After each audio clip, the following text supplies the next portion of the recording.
आज बुधवार का यह पावन दिन है, जिसे भगवान गणेश की विशेष कृपा का दिन माना जाता है। यह वह दिन है जब बुद्धि के देवता, सिद्धि और समृद्धि के दाता, विघ्नों के हरता अपने भक्तों पर विशेष अनुकंपा बरसाते हैं। आज जो कथा हम सुनाने जा रहे हैं, वह एक ऐसे मनुष्य की कथा है जो ज्ञान के अभिमान में इतना डूब गया था कि उसे यह भी भूल गया कि सारी विद्या, सारी बुद्धि और सारी समझ का मूल स्रोत तो केवल एक ही है, और वह है भगवान गणेश।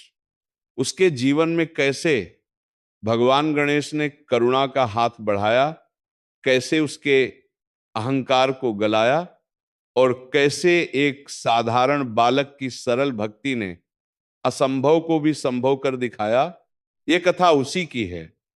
तो आइए हाथ जोड़कर भगवान गणेश का स्मरण करते हुए इस पावन कथा को सुने और उसमें छिपे जीवन के उन दिव्य सत्यों को अपने हृदय में उतारें, जो हमें सच्चे सुख की ओर ले जाते हैं। बहुत समय पहले की बात है, भारतवर्ष के एक सुंदर नगर में, जहां एक ओर नदी का निर्मल जल बहता था और दूसरी ओर हरे भरे वृक्षों की घनी छांव थी, एक विद्वान पंडित रहते थे जिनका नाम था चतुर्भुज शर्मा। चतुर्भुज शर्मा बहुत ही पढ़े लिखे और बुद्धिमान व्यक्ति थे।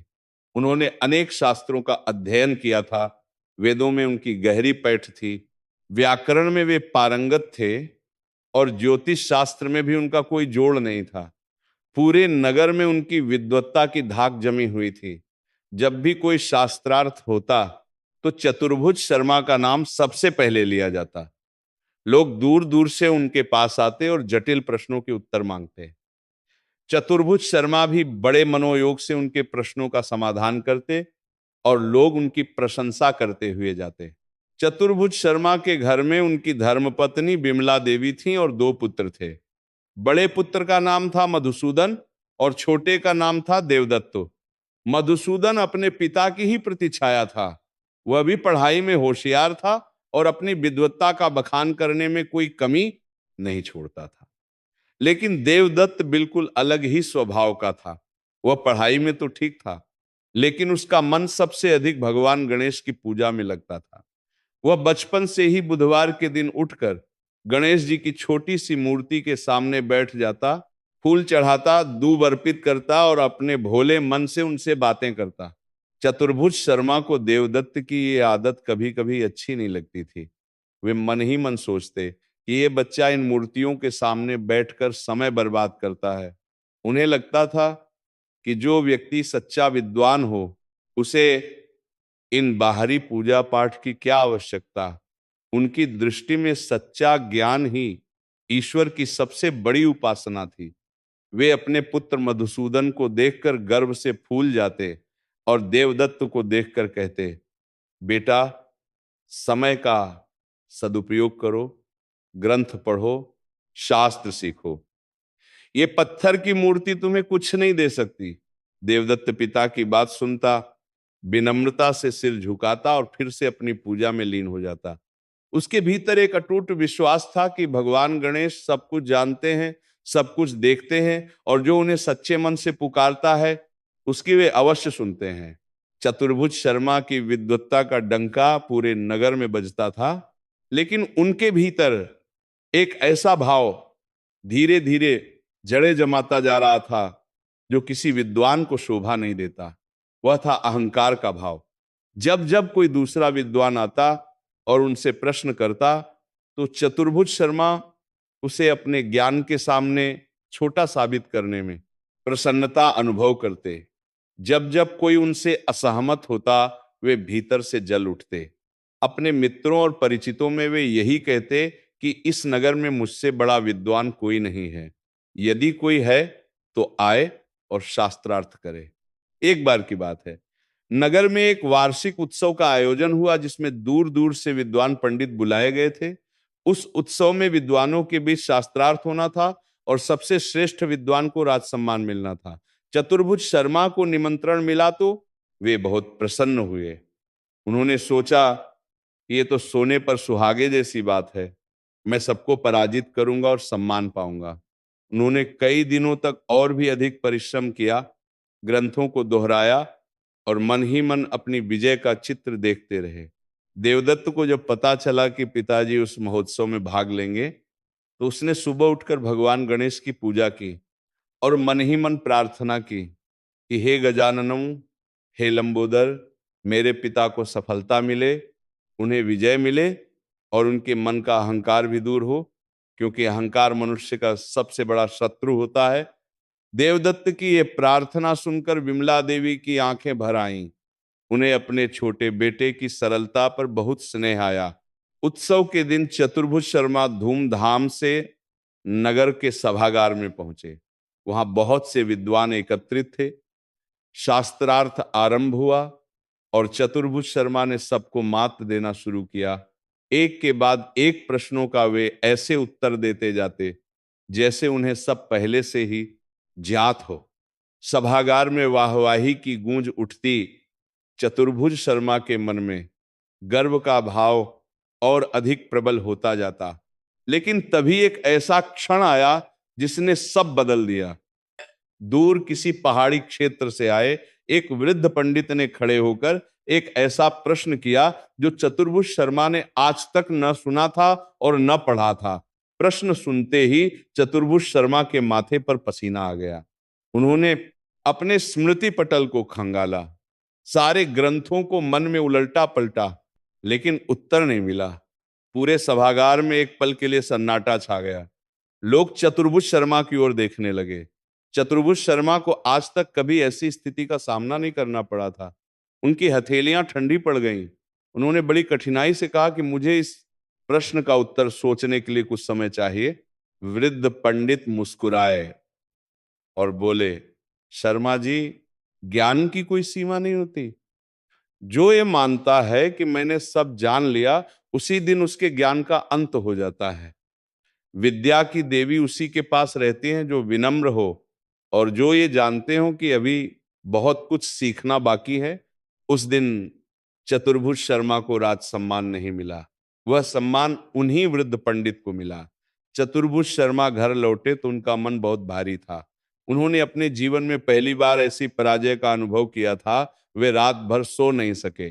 बार बार वह दृश्य आंखों के सामने आता जब पूरे सभागार ने उनकी ओर देखा था और वे उत्तर देने में असमर्थ थे।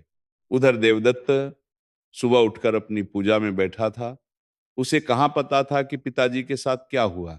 उसने बड़े प्रेम से गणेश जी की मूर्ति के सामने दूब रखी, मोदक का प्रसाद रखा और हाथ जोड़कर कहा, हे गजाननम, आपकी जो इच्छा हो वही होता है। आप जो करते हैं वह सबके भले के लिए होता है। चतुर्भुज शर्मा जब अपने कक्ष से निकले और उन्होंने देवदत्त को इस तरह पूजा करते देखा तो वे रुक गए। न जाने क्यों उस दिन उनका मन उस दृश्य को देखकर भीतर तक हिल गया। उन्होंने पूछा, देवदत्त, तुम इस मूर्ति से क्या मांगते हो? देवदत्त ने मुड़कर पिता की ओर देखा और बोला, पिताजी, मैं कुछ मांगता नहीं, बस इनका आशीर्वाद लेता हूं, इनसे बातें करता हूं, मुझे अच्छा लगता है। चतुर्भुज शर्मा कुछ देर चुप रहे। फिर वे अपने कक्ष में चले गए और बैठकर सोचते रहे। उन्हें वृद्ध पंडित के शब्द याद आने लगे कि जो ये मान लेता है कि मैंने सब जान लिया, उसी दिन उसके ज्ञान का अंत हो जाता है। धीरे धीरे दिन बीतते रहे। चतुर्भुज शर्मा का मन उस पराजय के बाद बहुत विचलित रहने लगा। वे पहले की तरह आत्मविश्वास से नहीं बोल पाते थे।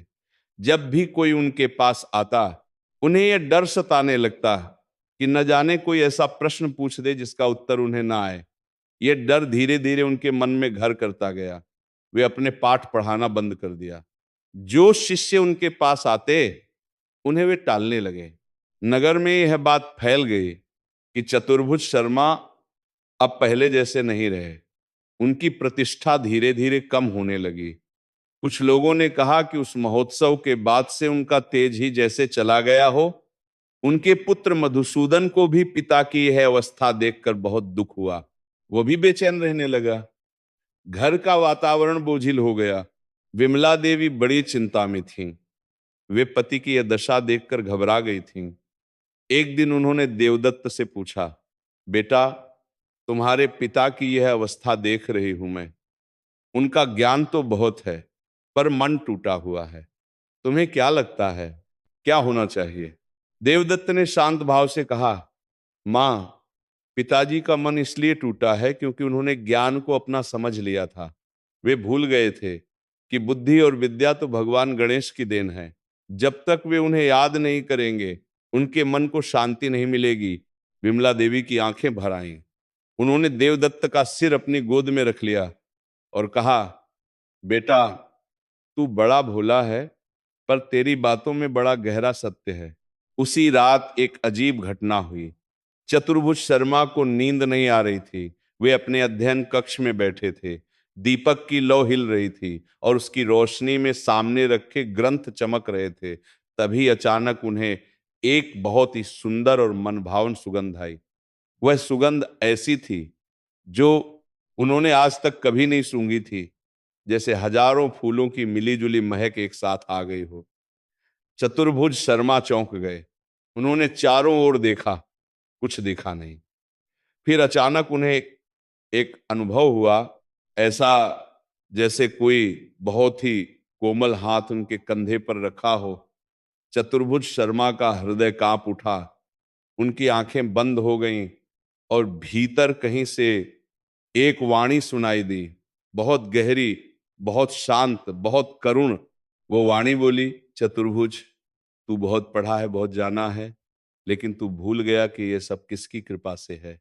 जो ज्ञान तूने पाया वो मेरी भेंट था, और जब तूने उस ज्ञान को अपना मान लिया, तब वो तुझसे दूर हो गया।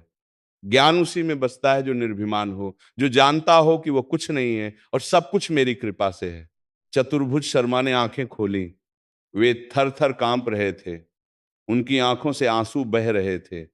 वे नहीं जानते थे कि ये क्या था, सपना था या जागृत अवस्था में कोई अनुभव। लेकिन जो अनुभव हुआ वो इतना स्पष्ट और इतना गहरा था कि उस पर संदेह करने का मन ही नहीं हुआ। वे उठे, अपने घर के उस छोटे से कक्ष में गए जहां देवदत्त ने गणेश जी की मूर्ति रखी थी। उस समय रात के दूसरे पहर थे। मूर्ति के सामने एक छोटा दीपक टिमटिमा रहा था। देवदत्त ने शायद रात को पूजा करके उसे जलाया था। चतुर्भुज शर्मा उस मूर्ति के सामने घुटनों के बल बैठ गए। उनके विद्वान हाथ जुड़ गए, उनकी आंखें झुक गईं और वे बोले, हे गणेश, मैंने बड़ी भूल की। मेरे मन में यह अभिमान आ गया था कि मैं सब जानता हूं, लेकिन आपने मुझे याद दिलाया कि बिना आपकी कृपा के ज्ञान का एक कण भी नहीं मिलता। मुझे क्षमा करें। उस रात चतुर्भुज शर्मा की आंखों से जो आंसू बहे, वे उनके मन की बरसों की धूल को धो गए। जब वे उठे तो उन्हें अजीब सी हल्कापन अनुभव हुई, जैसे कोई भारी बोझ उनके कंधों से उतर गया हो। अगले दिन बुधवार था। सुबह देवदत्त जब पूजा करने आया तो उसने देखा कि पिताजी पहले से ही गणेश जी की मूर्ति के सामने बैठे हैं।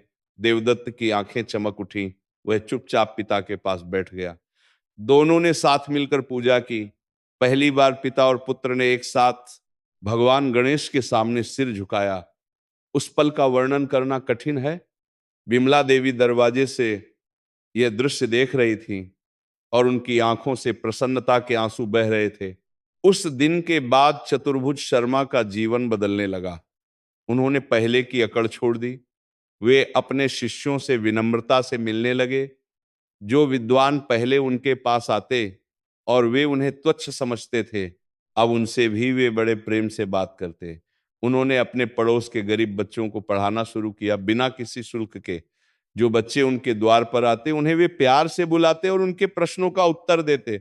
धीरे धीरे एक और बड़ा परिवर्तन आया। चतुर्भुज शर्मा ने महसूस किया कि जब से उन्होंने गणेश जी की पूजा आरंभ की है और अपने मन से अहंकार को निकाला है, तब से उनकी बुद्धि और भी तेज होती जा रही है। वे ग्रंथ पढ़ते तो उनमें ऐसे अर्थ दिखते जो पहले कभी नहीं दिखे थे। उनके मन में नए विचार उठते, नई समझ जागती। उन्होंने आश्चर्य से एक दिन देवदत्त से कहा, बेटा, ये अजीब बात है। पहले मैं सोचता था कि ज्ञान ग्रंथों में है, अब लगता है कि ज्ञान तो भीतर ही है, बस उसे पाने के लिए मन का शुद्ध होना जरूरी है। देवदत्त ने मुस्कुराते हुए कहा, पिताजी, यही तो भगवान गणेश की महिमा है। वे बुद्धि के देवता हैं। जब हम उनकी शरण जाते हैं तो वे हमारे भीतर बैठकर हमें राह दिखाते हैं। कुछ सप्ताह बाद नगर में फिर से एक विद्वत सभा का आयोजन हुआ। इस बार भी दूर दूर से विद्वान आए थे। चतुर्भुज शर्मा भी गए, लेकिन इस बार उनके भीतर जीतने का कोई भाव नहीं था। वे बस सीखने और सेवा करने के भाव से गए। जब शास्त्रार्थ हुआ तो एक अद्भुत बात हुई। वही वृद्ध पंडित जिन्होंने पिछली बार चतुर्भुज शर्मा को पराजित किया था, उन्होंने एक और गहरा प्रश्न पूछा। इस बार चतुर्भुज शर्मा ने कोई आडंबर नहीं किया। उन्होंने शांत मन से हाथ जोड़कर विनम्रता से उत्तर दिया। उनका उत्तर इतना गहरा, इतना स्पष्ट और इतना व्यापक था कि पूरे सभागार में एक पल के लिए सन्नाटा छा गया। फिर सब एक साथ बोल उठे, वाह शर्मा जी, आज तो आपने अद्भुत कहा। वृद्ध पंडित ने उठकर चतुर्भुज शर्मा को प्रणाम किया और बोले, शर्मा जी, पिछली बार आपके भीतर ज्ञान था, लेकिन वह अहंकार की परत के नीचे दबा था। आज वह ज्ञान शुद्ध होकर प्रकट हुआ है। यही विद्वत्ता का सच्चा स्वरूप है। चतुर्भुज शर्मा की आंखें भर आईं। उन्होंने वृद्ध पंडित को प्रणाम किया और कहा, आपने पिछली बार जो शिक्षा दी वह मेरे जीवन की सबसे बड़ी शिक्षा बन गई। उसके लिए मैं आपका सदा क्षणी रहूंगा। उस दिन के बाद चतुर्भुज शर्मा की प्रसिद्धि पूरे नगर में फैल गई, लेकिन इस बार एक अलग कारण से। लोग कहते कि ये वही पंडित हैं जो पहले बहुत घमंडी थे, लेकिन अब इनसे बड़ा विनम्र और उदार विद्वान कोई नहीं। इनके पास जाओ तो ज्ञान के साथ साथ आशीर्वाद भी मिलता है। जो गरीब था उसे भी शिक्षा मिली, जो भटका हुआ था उसे भी राह मिली। इधर देवदत्त का जीवन भी खिलता जा रहा था। उसकी सरल भक्ति और निश्चल विश्वास को भगवान गणेश ने अपने मन में बसा लिया था। देवदत्त जो भी कार्य करता उसमें एक सहज सफलता मिलती। वह जब भी किसी कठिन परिस्थिति में होता, कोई न कोई सहारा अचानक आ जाता। वह जब भी कोई नया काम आरंभ करता तो उसमें बाधाएं कम आती और सफलता अधिक मिलती। लोग देखकर आश्चर्य करते कि इस लड़के में ऐसी क्या बात है। देवदत्त बस मुस्कुराता और कहता, गणेश जी की कृपा है। एक दिन की बात है, नगर में एक बड़ी विपत्ति आई। भयंकर अकाल पड़ा, वर्षा नहीं हुई, फसलें सूख गईं, लोग भोजन के लिए तरसने लगे। नगर का राजा बहुत चिंतित था। उसने अपने पंडितों और विद्वानों को बुलाया और कहा कि कोई उपाय बताओ जिससे इस विपत्ति से छुटकारा मिले। बहुत से पंडितों ने अनेक प्रकार के यज्ञ और अनुष्ठान करने का सुझाव दिया, लेकिन राजा का मन शांत नहीं हुआ। तभी किसी ने कहा, महाराज, नगर में चतुर्भुज शर्मा हैं जो अब बड़े ज्ञानी और भक्त हो गए हैं, उनसे पूछें। राजा ने चतुर्भुज शर्मा को बुलाया। चतुर्भुज शर्मा आए, उनके पीछे पीछे देवदत्त भी था। राजा ने सारी परिस्थिति बताई। चतुर्भुज शर्मा ने देवदत्त की ओर देखा। देवदत्त ने धीरे से कहा, पिताजी, एक बार बुधवार को सामूहिक गणेश पूजा करवाएं। पूरे नगर के लोग मिलकर भगवान गणेश से क्षमा मांगे। विघ्नहर्ता स्वयं इस विपत्ति को हरेंगे। चतुर्भुज शर्मा को यह बात मन से सही लगी। उन्होंने राजा से कहा, महाराज, अगले बुधवार को पूरे नगर में सामूहिक गणेश पूजा करवाएं। हर घर में दीप जले, हर मुख से भगवान गणेश का स्मरण हो और हर हृदय में विनम्रता और प्रेम हो। राजा ने यह प्रस्ताव मान लिया। पूरे नगर में घोषणा हुई कि अगले बुधवार को सामूहिक गणेश पूजा होगी। जब बुधवार का दिन आया तो पूरे नगर में एक अलग ही माहौल था। हर घर में सुबह से गणेश जी की पूजा की तैयारियां होने लगी। लोग अपने घरों को साफ करने लगे। महिलाएं आंगन में रंगोली बनाने लगी। बच्चे फूल तोड़ कर लाए। बाजार में मोदक बनने लगे। पूरे नगर में एक पवित्र उत्साह था। देवदत्त उस दिन सूर्योदय से पहले ही उठ गया था। उसने स्नान किया, हरे वस्त्र धारण किए और भगवान गणेश की मूर्ति के सामने बैठ गया। उसने आंखें बंद कर ली और मन ही मन बोला, हे लंबोदर, हे एकदंत, हे विघ्नहर्ता, इस नगर के लोग आज आपकी शरण में आए हैं। आप इस विपत्ति से हमें मुक्त करें। आपकी कृपा अपरंपार है, आपकी करुणा असीम है। उस बुधवार को पूरे नगर ने एक साथ पूजा की। मंदिरों में घंटे बजे, धूप और अगरबत्ती की सुगंध पूरे नगर में फैल गई। लोगों के कंठ से भजन उठे। छोटे छोटे बच्चों से लेकर बूढ़े बुजुर्गों तक सबने हाथ जोड़े। और फिर एक चमत्कार हुआ। उस दिन दोपहर के बाद आकाश में बादल घिर आए, बड़े बड़े काले बादल, जैसे कहीं से दौड़ते चले आए हों। शाम होते होते बारिश शुरू हो गई।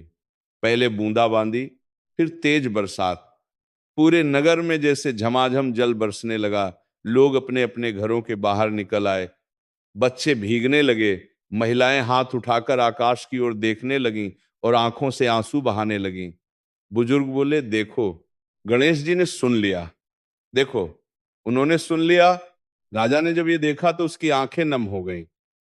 उसने तुरंत चतुर्भुज शर्मा को बुलाया और कहा, पंडित जी, इस चमत्कार के लिए मैं आपका और आपके पुत्र का हृदय से आभार मानता हूं। चतुर्भुज शर्मा ने हाथ जोड़कर कहा, महाराज, ये हमारा कार्य नहीं, ये भगवान गणेश की कृपा है। ये सेहरा मेरे पुत्र देवदत्त को मिलना चाहिए, जिसने जीवन भर सरल भाव से उनकी भक्ति की। देवदत्त ने अपने पिता की बात सुनी तो उसने हाथ जोड़कर कहा, पिताजी, सेहरा किसी को नहीं, ये सब भगवान गणेश की लीला है। राजा ने देवदत्त की ओर देखा और बोला, इस नगर को ऐसे ही निश्चल और सच्चे भक्त की आवश्यकता है। आज से तुम इस नगर के राज पंडित हो।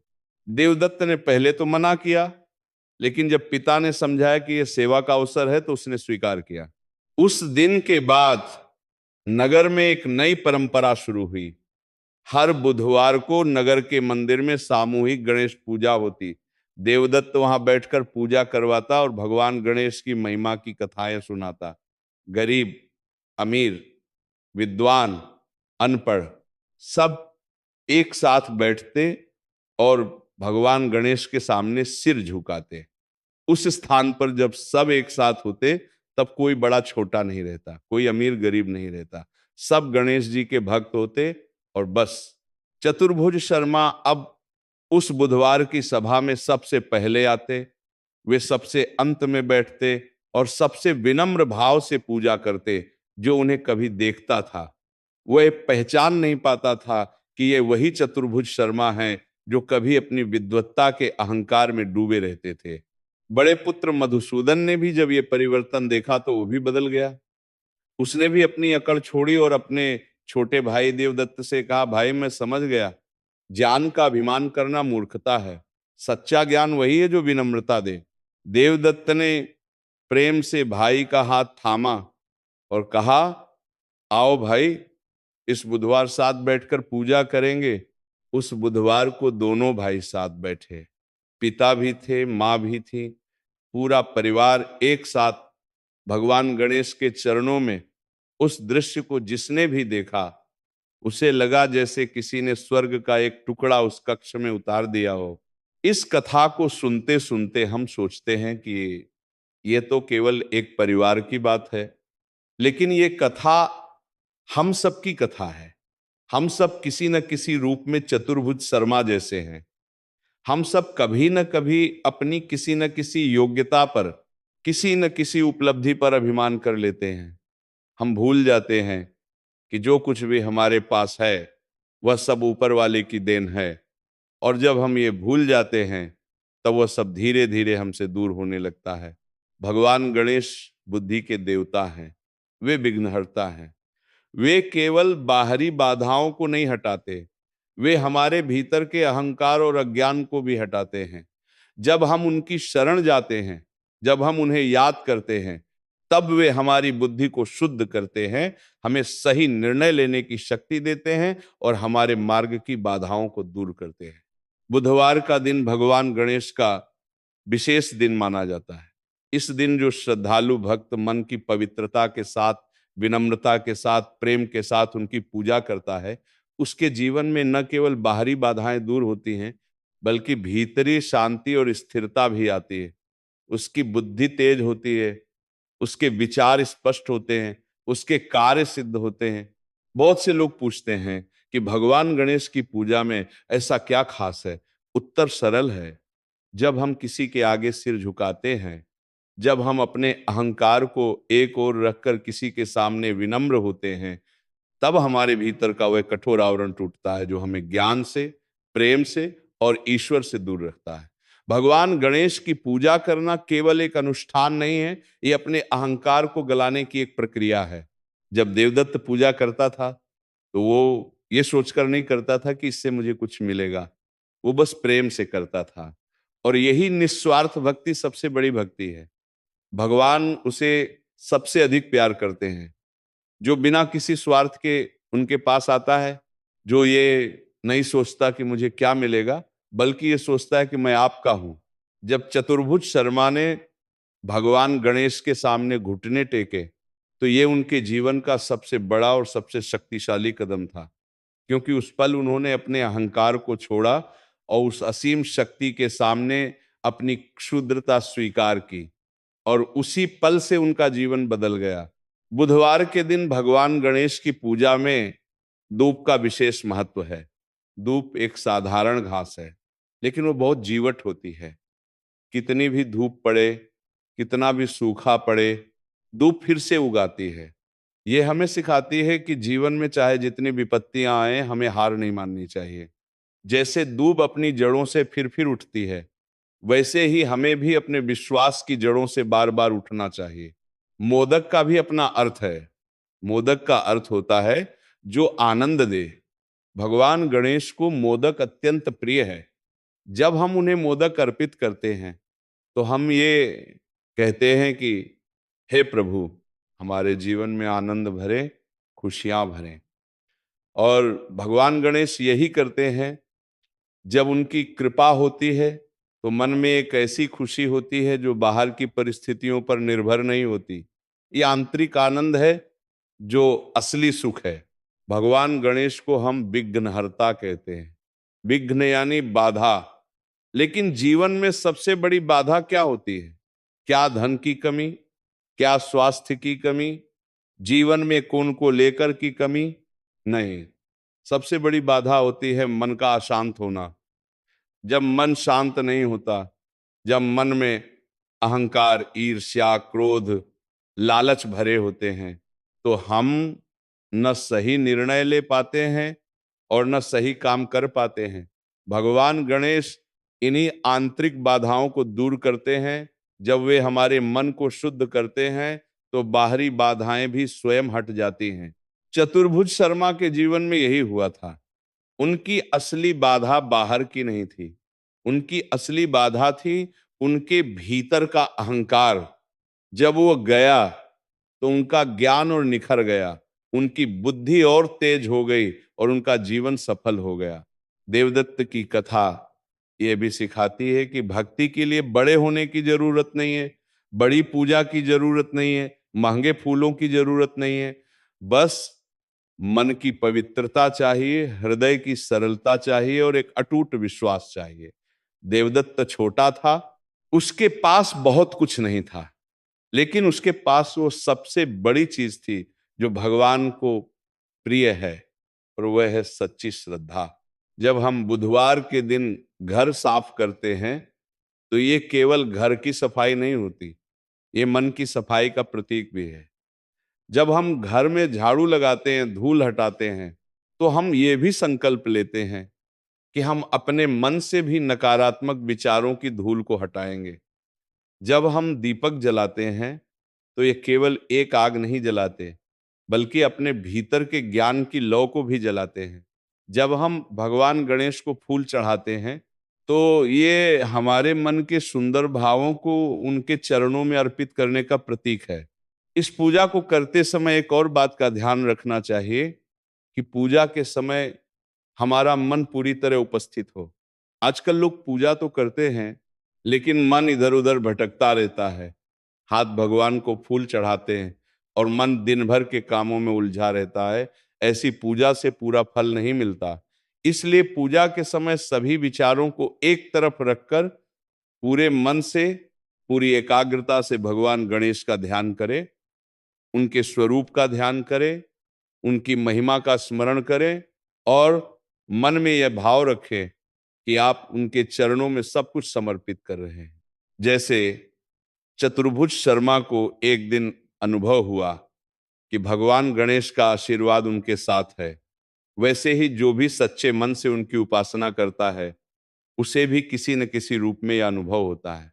कभी यह अनुभव एक शांति के रूप में आता है, कभी एक अचानक आए सहारे के रूप में, कभी किसी अच्छे विचार के रूप में जो मन में उठता है और समस्या का हल दिखाता है। भगवान गणेश अपने भक्तों के साथ हर पल हैं, बस हमें उन्हें याद रखना है। इस कथा में एक और बात है जो ध्यान देने योग्य है। जब पूरे नगर ने एक साथ पूजा की तब वर्षा आई। ये इसलिए हुआ क्योंकि जब बहुत सारे लोगों की पवित्र भावनाएं एक साथ उठती हैं तो उनकी शक्ति असाधारण हो जाती है।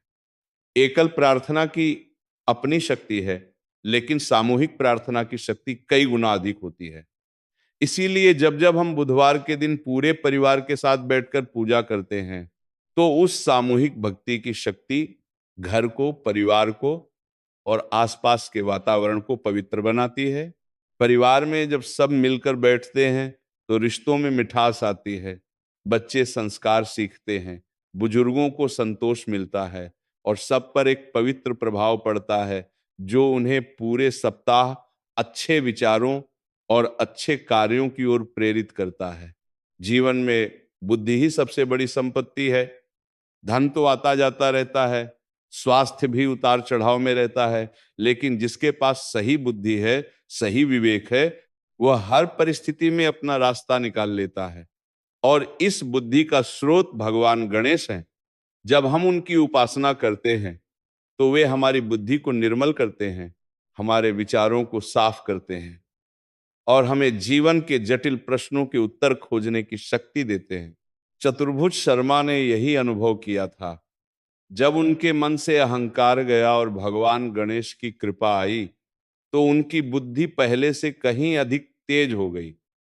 जो ग्रंथ वे वर्षों से पढ़ते आए थे उनमें नए अर्थ दिखने लगे।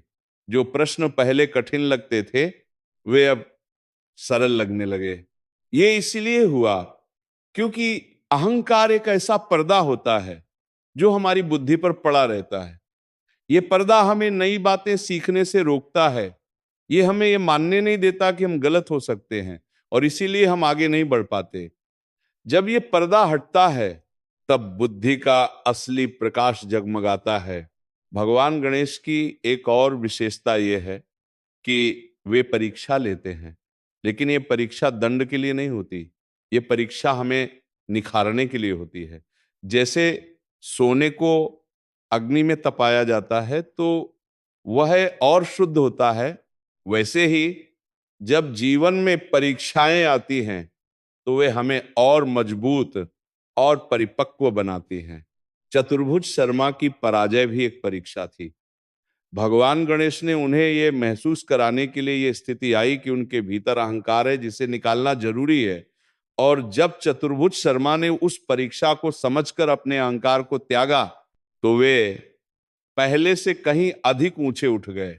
हमारे जीवन में भी जब कोई कठिनाई आती है, कोई असफलता मिलती है, तो हमें ये नहीं सोचना चाहिए कि भगवान ने मुझे छोड़ दिया, बल्कि ये सोचना चाहिए कि भगवान मुझे कुछ सिखाना चाहते हैं, वे मुझे निखारना चाहते हैं।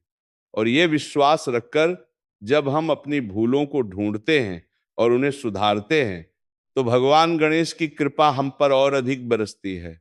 देवदत्त की भक्ति यह भी सिखाती है कि जीवन में सरलता का अपना एक विशेष महत्व है। हम जितने सरल होते हैं, जितने निश्चल होते हैं, उतने ही हम ईश्वर के करीब होते हैं। जटिलता, चालाकी, दिखावा, ये सब हमें ईश्वर से दूर ले जाते हैं। लेकिन जब हम बालक की तरह सरल होकर भगवान के पास जाते हैं तो वे हमें अपनी गोद में ले लेते हैं। भगवान गणेश को गणपति भी कहते हैं। गण यानी सभी, पति यानी स्वामी। वे सभी के स्वामी हैं, चाहे बड़े हों या छोटे, विद्वान हों या अनपढ़, अमीर हों या गरीब, वे सबके हैं। और जो उन्हें याद करता है वे उसके हो जाते हैं। आज जो कथा हमने सुनी वह केवल एक परिवार की कहानी नहीं है, यह उस सत्य की कहानी है जो युगों से मनुष्य को याद दिलाया जाता रहा है कि बुद्धि का अभिमान मत करो, ज्ञान का अहंकार मत करो, क्योंकि बुद्धि और ज्ञान का दाता तो केवल एक है और वह है भगवान गणेश। उनकी कृपा से ही मनुष्य को विद्या मिलती है, बुद्धि मिलती है, सफलता मिलती है। और जब हम ये स्वीकार करते हैं और विनम्र भाव से उनकी शरण जाते हैं तो वे हमें कभी निराश नहीं करते। ये भी याद रखना चाहिए कि बुधवार का व्रत केवल एक धार्मिक कर्मकांड नहीं है, ये एक जीवन पद्धति है। हर बुधवार को जब हम पूजा करते हैं तो हम एक बार फिर अपने आप को याद दिलाते हैं कि हम जो कुछ भी हैं, जो कुछ भी हमारे पास है, वह सब भगवान की देन है। ये स्मरण ही हमें विनम्र बनाता है और ये विनम्रता ही हमें आगे बढ़ने की शक्ति देती है। जिस घर में हर बुधवार को भगवान गणेश की पूजा होती है उस घर में एक विशेष ऊर्जा रहती है। वहां के लोगों के विचार स्वस्थ होते हैं, निर्णय सही होते हैं और परिस्थितियां अनुकूल होती जाती हैं। ये इसलिए नहीं कि कोई चमत्कार होता है, ये इसलिए होता है क्योंकि नियमित पूजा से मन शुद्ध होता है और शुद्ध मन से जो कार्य किए जाते हैं वे सफल होते हैं। देवदत्त जब भी कोई नया काम शुरू करता था तो पहले गणेश जी का स्मरण करता था।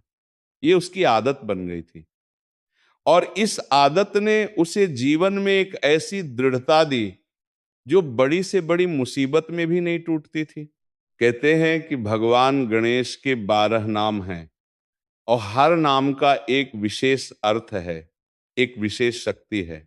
सुमुख, जिनका मुख सुंदर और प्रसन्न है। एक दंत, जो एक दांत वाले हैं और जो ये सिखाते हैं कि एकाग्रता ही सफलता का मार्ग है। कपिल, एक जो सब ज्ञान के भंडार हैं। गजकर्णक, जिनके हाथी जैसे कान हैं जो सब सुनते हैं। लंबोदर, जिनका उदर विशाल है और जो सब कुछ अपने भीतर समाये रखते हैं। विकट, जो हर कठिनाई को सहज कर देते हैं। विघ्ननाशन, जो सब बाधाओं का नाश करते हैं। धूम्रकेतु, जो समस्त भय को दूर करते हैं। गणाध्यक्ष, जो गणों के स्वामी हैं। भालचंद्र, जो मस्तक पर चंद्रमा धारण करते हैं और शीतलता प्रदान करते हैं। गजानन, जिनका मुख हाथी जैसा है और जो असीम शक्ति के प्रतीक हैं। और विनायक, जो बिना किसी की सहायता के भी अपने भक्तों की रक्षा करते हैं। इन नामों का स्मरण करने से मन में शांति आती है। जब हम उनके इन रूपों का ध्यान करते हैं तो हमें एहसास होता है कि जीवन की हर परिस्थिति में, हर प्रकार की बाधा में भगवान गणेश का एक न एक रूप हमारे साथ है। इस कथा को सुनकर और समझकर यदि हम अपने जीवन में एक भी बदलाव लाएं तो ये कथा सार्थक हो जाएगी। वह एक बदलाव है अहंकार को छोड़ना। जब हम अपने अहंकार को छोड़कर भगवान गणेश के सामने विनम्र होते हैं तो वे हमारी बुद्धि को इतना निर्मल कर देते हैं, हमारे मार्ग की बाधाओं को इतना दूर कर देते हैं और हमारे जीवन में इतनी शांति और सफलता भर देते हैं कि हम स्वयं आश्चर्यचकित हो जाते हैं। चतुर्भुज शर्मा को जब ये अनुभव हुआ तो उन्होंने अपने जीवन के अंतिम दिनों में अपने पुत्रों से कहा, बच्चों, मैंने अपनी पूरी जिंदगी में बहुत बड़े बड़े चतुर्भुज शर्मा को जब ये अनुभव हुआ तो उन्होंने अपने जीवन के अंतिम दिनों में अपने पुत्रों से कहा, बच्चों, मैंने अपनी पूरी जिंदगी में बहुत बड़े बड़े ग्रंथ पढ़े, बहुत से शास्त्र कंठस्थ किए, बहुत से विद्वानों से शास्त्रार्थ किया, लेकिन जो सबसे बड़ा ज्ञान मुझे मिला वह किसी ग्रंथ से नहीं मिला। वह ज्ञान मिला मेरे छोटे पुत्र देवदत्त की सरल भक्ति से और भगवान गणेश की उस करुणामयी कृपा से, जिसने मुझे मेरे अहंकार के अंधकार से निकाला। उन्होंने देवदत्त का हाथ थामा और कहा, बेटा, तू मेरा सबसे बड़ा गुरु निकला। तूने बिना कुछ कहे, बिना कोई उपदेश दिए केवल अपनी भक्ति से मुझे वह राह दिखाई जो मैं दशकों तक ग्रंथों में ढूंढता रहा। देवदत्त की आंखें भर आईं। उसने पिता का हाथ दोनों हाथों में लेकर अपने माथे से लगाया और कहा, पिताजी आप मेरे गुरु हैं। आपने मुझे विद्या दी, संस्कार दिए। मैंने तो बस भगवान गणेश की भक्ति की। जो कुछ भी हुआ वह उन्हीं की कृपा है। मधुसूदन भी वहीं बैठा था, उसकी आंखें भी नम थीं। उसने कहा, पिताजी मैं भी अपने जीवन के शुरुआती वर्षों में उसी गलती में था जो आप करते थे। मैं भी अपनी विद्या पर गर्व करता था, लेकिन जब मैंने देवदत्त को देखा और आप में ये परिवर्तन देखा तो मेरी आंखें खुल गईं। अब मैं भी हर बुधवार को गणेश जी की पूजा करता हूं और प्रार्थना करता हूं कि वे मेरे मन से अहंकार को दूर रखें। चतुर्भुज शर्मा ने दोनों पुत्रों को हृदय से लगाया। विमला देवी पास बैठी थी और उनके मुख पर एक ऐसी मुस्कान थी जो केवल तब आती है जब हृदय पूर्णतः शांत और तृप्त हो। चतुर्भुज शर्मा ने धीरे से कहा, बच्चों जब मैं इस संसार से जाऊं तो मुझे इस बात का कोई दुख नहीं होगा कि मैंने बहुत धन नहीं छोड़ा या बहुत बड़ी कोई संपत्ति नहीं छोड़ी, लेकिन मुझे यह संतोष होगा कि मैंने तुम्हें यह बात सिखाई कि जीवन में सबसे बड़ी शक्ति भगवान की कृपा है और उस कृपा को पाने का एकमात्र मार्ग है विनम्रता, सेवा और निश्चल भक्ति। बुधवार के इस व्रत को कभी मत छोड़ना। ये केवल एक पूजा नहीं है, ये एक याद दिलाने वाली प्रक्रिया है जो हर सप्ताह हमें ये स्मरण कराती है कि हम क्या हैं और कौन हमारा आधार है। ये कहकर चतुर्भुज शर्मा ने आंखें बंद कर ली और भगवान गणेश का नाम लेने लगे। उस घर में उस पल एक अद्भुत शांति थी। बाहर से रात की ठंडी हवा आ रही थी, दीपक की लौ सीधी जल रही थी और भगवान गणेश की मूर्ति के चारों ओर जो दीपक जला था उसका प्रकाश उस पूरे कक्ष में एक सुनहरी आभा बिखेर रहा था। कहते हैं कि उस रात नगर के बहुत से लोगों को स्वप्न में एक दिव्य आकृति दिखी। वह आकृति हाथी के मुख वाली थी, उसके हाथ में मोदक था और उसके चारों ओर एक सुनहरा प्रकाश था। सबने कहा कि भगवान गणेश उस रात उस नगर में विराजमान थे। देवदत्त को भी उस रात एक अनुभव हुआ।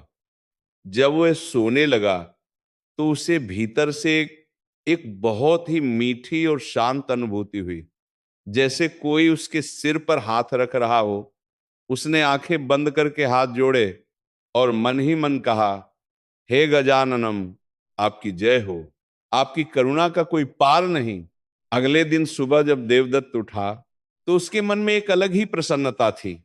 वह उठकर सीधे पूजा कक्ष में गया। उसने देखा कि भगवान गणेश की मूर्ति के सामने रखी दूब रात भर पड़ी थी और वह अभी भी उतनी ही हरी और ताजी थी जितनी कल शाम चढ़ाई थी। देवदत्त ने हाथ जोड़कर कहा, हे भगवान, जो कुछ भी हो रहा है वह आपकी लीला है, मैं केवल आपका निमित्त हूं। उस दिन से देवदत्त के जीवन में एक और अध्याय आरंभ हुआ। राज पंडित के रूप में वह न केवल पूजा करवाता था बल्कि वह उन लोगों के घरों में भी जाता था जो किसी कठिनाई में होते थे। वह उन्हें भगवान गणेश की महिमा सुनाता, उन्हें बुधवार के व्रत के बारे में बताता और जब उन लोगों के जीवन में परिवर्तन आता, जब उनकी समस्याएं सुलझती, जब उनके परिवारों में शांति आती तो देवदत्त के मन में एक अपार संतुष्टि होती। एक बार एक ऐसा परिवार था जिसके घर में वर्षों से कलह था। पति पत्नी में रोज झगड़े होते, बच्चे डरे सहमे रहते, घर में न शांति थी न सुख। देवदत्त को जब पता चला तो वह उनके घर गया। उसने उन दोनों से बात की। उसने धीरे से कहा, मित्र, घर में कलह का कारण बाहर नहीं होता, कारण भीतर होता है। जब दो मन अलग अलग दिशाओं में दौड़ते हैं तो घर में शांति नहीं होती। इसका एक सरल उपाय है, हर बुधवार को एक साथ बैठकर भगवान गणेश की पूजा करो, एक साथ सिर झुकाओ। जब दो मन एक साथ ईश्वर के सामने झुकते हैं तो उनके बीच के विरोध अपने आप कम होने लगते हैं। उस परिवार ने देवदत्त की बात मानी। पहले तो उन्हें यह सुझाव अजीब लगा, लेकिन जब उन्होंने एक दो बुधवार साथ बैठकर पूजा की तो उन्हें एहसास हुआ कि उस पूजा के बाद दिन भर उनके बीच झगड़े कम होते हैं। धीरे धीरे जैसे जैसे ये क्रम चलता रहा, घर में शांति आने लगी। पति पत्नी एक दूसरे को समझने लगे, बच्चे खुश रहने लगे उस घर की काया पलट गई। देवदत्त ये सब देखकर भगवान गणेश का हृदय से धन्यवाद करता। वह जानता था कि ये उसकी शक्ति नहीं, ये भगवान गणेश की कृपा है जो उसके माध्यम से काम कर रही है। एक और घटना उस नगर में हुई जिसने सबको चकित कर दिया। एक युवक था जिसका नाम था रामकिशोर। रामकिशोर बहुत होनहार था, लेकिन उसके जीवन में बार बार असफलता आ रही थी। वे जो भी काम शुरू करता उसमें कहीं ना कहीं बाधा आ जाती। उसने बहुत प्रयास किए, बहुत मेहनत की, लेकिन सफलता उसे छूकर भाग जाती थी। वह बहुत निराश और हताश हो गया था। एक दिन वह देवदत्त के पास आया और बोला, पंडित जी, मैं बहुत थक गया हूं, इतनी मेहनत के बाद भी कुछ नहीं मिलता, लगता है मेरे भाग्य में सुख नहीं लिखा। देवदत्त ने उसकी बात ध्यान से सुनी। फिर उसने पूछा, रामकिशोर, जब तुम कोई नया काम शुरू करते हो तो सबसे पहले क्या करते हो?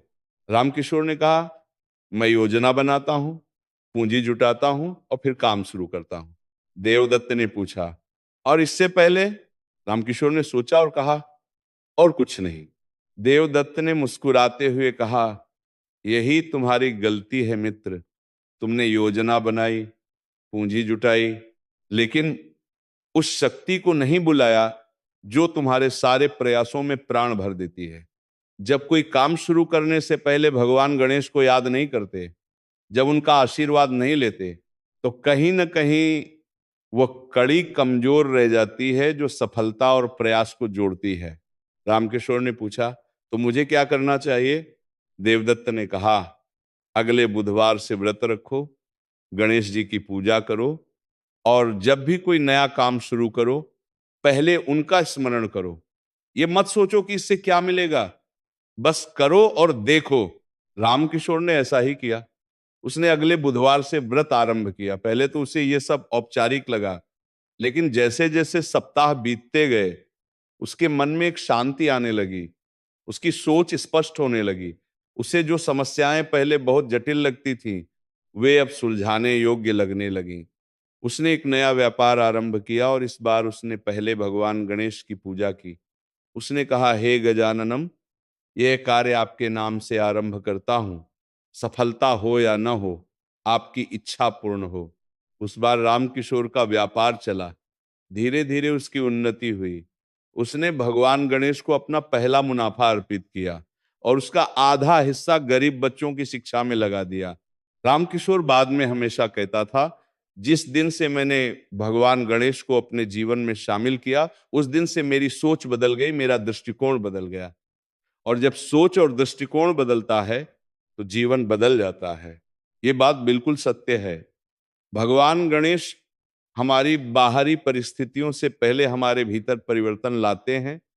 वे हमारी बुद्धि को शुद्ध करते हैं, हमारे मन को स्थिर करते हैं और हमें वह दृष्टि देते हैं जिससे हम जीवन की जटिलताओं में भी रास्ता देख सकें।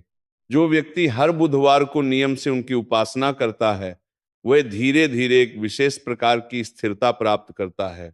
उसके मन में घबराहट कम होती है, निर्णय लेने की क्षमता बढ़ती है और जीवन में जो भी आए उसे वह संतुलित भाव से स्वीकार कर सकता है। देवदत्त के नगर में बुधवार की सामूहिक पूजा की परंपरा वर्षों तक चलती रही। पीढ़ी दर पीढ़ी यह परंपरा आगे बढ़ती रही। देवदत्त के पुत्रों ने भी इसे अपनाया और उनके पुत्रों ने भी। वह मंदिर जहां हर बुधवार को पूजा होती थी, धीरे धीरे पूरे क्षेत्र में प्रसिद्ध हो गया। दूर दूर से लोग आते और भगवान गणेश के दर्शन करके कृतार्थ होते। उस मंदिर में एक शिलालेख था जो चतुर्भुज शर्मा ने अपने जीवन के अंतिम वर्षों में लिखवाया था। उसमें लिखा था, बुद्धि का अभिमान मत करो, क्योंकि बुद्धि का दाता वह है जिसके चरणों में सिर झुकाने से बुद्धि और भी निर्मल हो जाती है। जो जितना झुकता है वह उतना ही ऊपर उठता है। यह सत्य है, यह शाश्वत है। जो भी उस मंदिर में जाता वह पहले उस शिलालेख को पढ़ता और फिर भगवान गणेश के सामने सिर झुकाता। और हर बार जब वो वहां से निकलता तो उसके मन में एक हल्कापन होता, एक शांति होती, एक विश्वास होता कि सब ठीक हो जाएगा। यही भगवान गणेश की महिमा है। वे केवल विघ्नों को नहीं हटाते, वे हमारे मन में उस विश्वास को जगाते हैं कि हम अकेले नहीं हैं, उनका हाथ हमारे सिर पर है। और जब ये विश्वास जागता है तो जीवन में कोई भी बाधा असाध्य नहीं रहती। बुधवार का यह दिन उसी विश्वास को जागृत करने का दिन है। जब हम इस दिन पूजा करते हैं, जब हम घर को साफ करते हैं, दीपक जलाते हैं, भगवान गणेश को दूब और मोदक अर्पित करते हैं, हाथ जोड़कर उनके सामने बैठते हैं, तो हम एक बार फिर उस अटूट संबंध को ताजा करते हैं जो हमारे और उनके बीच सदा से है। हम ये कहते हैं, हे प्रभु, मैं आपका हूं, मेरी बुद्धि आपकी है, मेरे कार्य आपके हाथों में हैं, आप जो करते हैं वही श्रेयस्कर है। और भगवान गणेश इस पुकार को सुनते हैं, वे सदा सुनते हैं, चाहे हम मंदिर में हो या घर में, चाहे हमारे पास महंगी पूजा सामग्री हो या साधारण एक फूल, चाहे हम विद्वान हो या अनपढ़। जब हम सच्चे मन से उन्हें पुकारते हैं तो वे हमारे पास आते हैं, अपनी करुणा की छांव में लेते हैं, हमारे मार्ग की बाधाएं हटाते हैं, हमारी बुद्धि को शुद्ध करते हैं और हमें उस ओर ले चलते हैं जहां सच्चा सुख है, सच्ची शांति है, सच्ची समृद्धि है। जो इस कथा को सुनता है, जो इसे मन में उतारता है, जो इसे अपने जीवन में अपनाने का संकल्प लेता है, उस पर भगवान गणेश की कृपा अवश्य बरसती है। यह केवल एक कहानी नहीं है, ये एक दर्पण है जिसमें हम अपने भीतर झांक सकते हैं। ये एक प्रकाश है जो हमें उस रास्ते पर ले जाता है जो सच्ची उन्नति की ओर जाता है। भगवान गणेश की ये महिमा अनंत है, उनकी करुणा असीम है, उनकी कृपा का कोई पार नहीं। जो उनके शरण में जाता है वह कभी निराश नहीं होता। हे गजाननम, हे विघ्नहर्ता, हे बुद्धि के दाता, हम सबकी रक्षा करो, हमारी बुद्धि को शुद्ध करो, हमारे जीवन से बाधाओं को दूर करो और हमें सदा उस मार्ग पर चलने की शक्ति दो जो सत्य की ओर, प्रेम की ओर और आपकी कृपा की ओर ले जाए। इस पावन बुधवार की कथा को जिसने भी श्रद्धा और विश्वास के साथ सुना, उसके जीवन में भगवान गणेश की कृपा अवश्य होगी। उसके घर में सुख और समृद्धि आएगी, उसकी बुद्धि निर्मल होगी, उसके मार्ग की बाधाएं दूर होंगी और उसके परिवार में शांति और प्रेम बना रहेगा। भगवान गणेश की जय।